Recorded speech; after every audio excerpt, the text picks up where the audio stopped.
Next is runway length. You can see in the slide, you can see how the runway length will be uh, actual. This is the runway length diagram. The basic runway length is recommended by ICAO for different types of airport are given in this table below. To obtain the actual runway length, corrections for elevations, temperature gradients are applied. The basic of runway length. Runway width, ICAO accounts the pavements width having from 45 meter to 18 meter different types of the airport. The airport traffic is more concentrated in the central 24-meter width of the runway pavement. Another considerations of determining the runway width is that of outermost machine.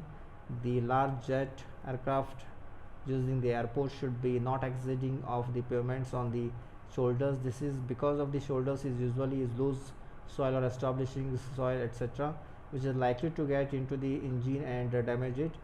The outer engine of larger jet transport are about 13.5 meter from the longitudinal axis of the aircraft, as which pavements which is of 45 will be provided adequate protections of engine from the shoulders materials during the normal operations. Width of the large study area.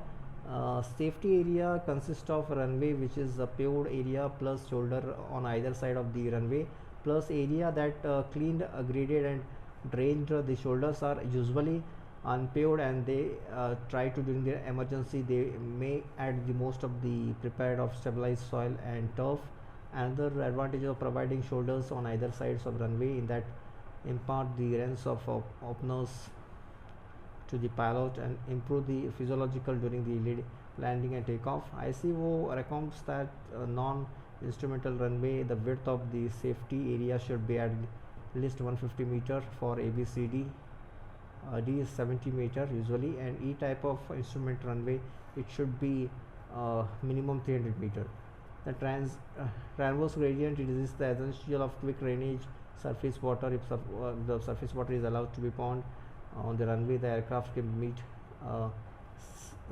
severe hazards. ICAO recommends that the transverse gradient of runway pavement should not be exceed 1.5% for ABC and 2% for DE.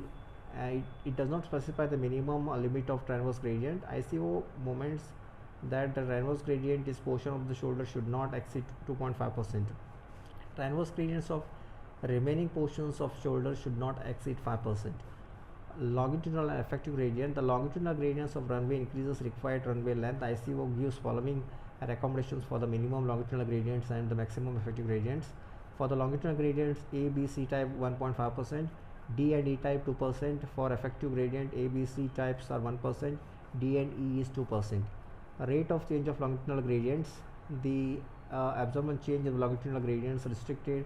The height of distance may be causes the lift of the aircraft during the takeoff and operations. Though the lift of aircraft performance aircraft taken to manage can be also develop the structural defects in the aircraft. Too many changes in the gradients over the small length runway can also restrict this side distance of increase in the runway length. The change in the gradient should be smoothened by vertical curves. ICAO recommended that the rate of change of gradient should be limited as to maximum 0.1%, 30% length vertical for curve A and B type, 0.2% for C type, and 0.4 for D and E aircraft. Taxiway planning, geometrical design standards like length of taxiway, width of side areas, longitudinal gradients, transverse gradient, rates, change of longitudinal gradients, side distance, and turning radiuses.